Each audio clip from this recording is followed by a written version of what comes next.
क्यों व्याकुल हो, क्यों रातों को जाग जाग कर अपने भाग्य को कोसते हो, क्यों ये सोचकर टूट जाते हो कि तुम्हारे हिस्से में ही केवल संघर्ष क्यों लिखा गया है। क्या तुम्हें लगता है कि ये अंधेरा सदा रहेगा? क्या तुम्हें लगता है कि ये पीड़ा कभी समाप्त नहीं होगी? नहीं, बिल्कुल नहीं। ये जीवन परिवर्तन का नाम है, ये संसार गति का नाम है। यहाँ कुछ भी स्थायी नहीं है। जो आज ऊपर है वो कल नीचे भी आ सकता है, और जो आज नीचे है उसका ऊपर उठना भी निश्चित है। इसलिए अपने हृदय को दृढ़ करो, अपने मन को स्थिर करो, और ये स्मरण रखो कि समय निष्पक्ष है। वह किसी का सगा नहीं, वह किसी का शत्रु नहीं, वह केवल कर्म का दर्पण है। जब तुम्हें लगता है कि सब कुछ तुम्हारे विरुद्ध हो रहा है, जब अपने भी पराये प्रतीत होते हैं, जब परिश्रम के बाद भी परिणाम शून्य दिखाई देता है, तब घबराना मत। वही क्षण तुम्हारे निर्माण का क्षण होता है। जैसे सोना अग्नि में तपकर कुंदन बनता है, वैसे ही आत्मा विपत्ति में तपकर तेजस्वी बनती है। क्या तुमने कभी देखा है कि बीज जब मिट्टी में दबता है, अंधेरे में सड़ता है, तभी अंकुर बनकर ऊपर उठता है? यदि वो बीज ये सोचकर हार मान ले कि मुझे तो मिट्टी में दबा दिया गया, मेरा अस्तित्व तो समाप्त हो गया, तो क्या वो वृक्ष बन पाएगा? नहीं। उसी प्रकार तुम्हारा वर्तमान संघर्ष तुम्हें मिटा नहीं रहा, वो तुम्हें बना रहा है। धैर्य का अर्थ केवल प्रतीक्षा करना नहीं है। धैर्य का अर्थ है विश्वास के साथ प्रतीक्षा करना। धैर्य का अर्थ है तूफान के बीच भी ये भरोसा रखना कि सूरज फिर निकलेगा। जब लहरें नाव को डगमगाती हैं, तब नाविक घबराकर कूद नहीं जाता, वो पतवार को और कसकर पकड़ता है। तुम भी अपने जीवन की पतवार को कसकर पकड़ो। ये समय तुम्हें गिराने नहीं आया, ये समय तुम्हें सिखाने आया है। हर असफलता तुम्हें एक नया अनुभव दे रही है, हर ठोकर तुम्हें एक नई दिशा दिखा रही है। तुम बार बार ये क्यों सोचते हो कि दूसरे आगे बढ़ गए और मैं पीछे रह गया? क्या तुमने ये समझने का प्रयास किया कि हर आत्मा की यात्रा अलग है? कोई तेज दौड़ता है, कोई धीरे चलता है, परंतु अंततः मंजिल उसी को मिलती है जो रुकता नहीं। यदि आज तुम्हारे प्रयासों का फल नहीं मिल रहा, तो इसका अर्थ ये नहीं कि तुम्हारा कर्म व्यर्थ जा रहा है। धरती के भीतर जड़ें जितनी गहरी होती हैं, वृक्ष उतना ही ऊंचा उठता है। तुम्हारी जड़ें गहरी हो रही है, इसलिए परिणाम में समय लग रहा है।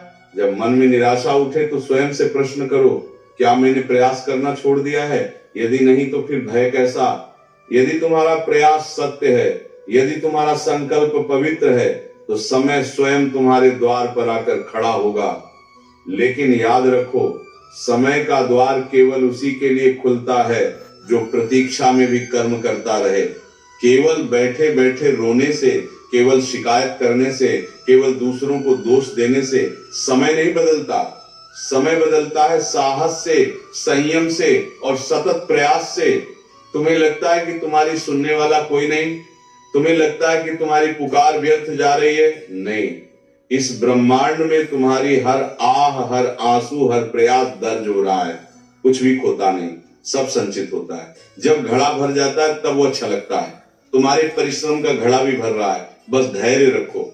उस दिन जब परिणाम सामने आएगा, तब तुम स्वयं आश्चर्यचकित रह जाओगे कि यह सब मेरे लिए ही संचित हो रहा था।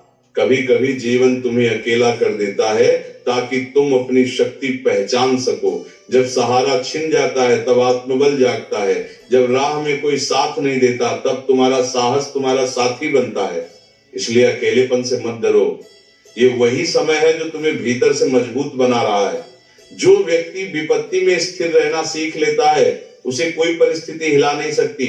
समय की चाल धीमी अवश्य होती है, परंतु वह अचूक होती है। अन्याय अधिक दिन टिक नहीं सकता, छल अधिक समय चल नहीं सकता, और सच्चाई को दबाया नहीं जा सकता। यदि तुम्हारे साथ अन्याय हुआ है तो चिंता मत करो। तुम्हारा प्रतिशोध तुम्हारा क्रोध नहीं, तुम्हारा धैर्य होगा। जब तुम शांत रहकर कर्म करते हो, तब समय स्वयं तुम्हारा न्याय करता है। अपने मन को बार बार यह मत कहो कि मेरा भाग्य खराब है। भाग्य कोई पत्थर पर लिखी रेखा नहीं है। भाग्य तुम्हारे कर्मों की छाया है। आज का प्रयास कल का परिणाम बनता है। यदि आज कठिन है तो समझो कल महान होने वाला है। जो पर्वत ऊंचा होता है उसकी चढ़ाई कठिन होती है। यदि तुम्हारा मार्ग कठिन है तो समझो तुम्हारी ऊंचाई भी असाधारण होगी। स्मरण रखो, अधैर्य तुम्हें तोड़ता है और धैर्य तुम्हें जोड़ता है। अधैर्य तुम्हें निर्णय में गलती करवाता है और धैर्य तुम्हें स्पष्टता देता है। जब मन व्याकुल हो तब तुरंत निर्णय मत लो, रुक जाओ, श्वास लो, स्वयं को संभालो। समय के साथ भावनाएं शांत हो जाती हैं और सत्य स्पष्ट दिखाई देता है। जो व्यक्ति प्रतीक्षा करना सीख जाता है वह सही अवसर पहचान लेता है। तुम्हारा समय आएगा, अवश्य आएगा, परंतु उससे पहले तुम्हें स्वयं को उस समय के योग्य बनाना होगा। यदि बिना तैयारी के अवसर मिल भी जाए तो वह टिकता नहीं। इसीलिए अभी जो खालीपन है उसे तैयारी में बदल दो। जो असफलता है उसे अनुभव में बदल दो। जो तिरस्कार है उसे प्रेरणा में बदल दो। यही परिवर्तन तुम्हें ऊंचा उठाएगा। जब संसार तुम्हें कमजोर समझे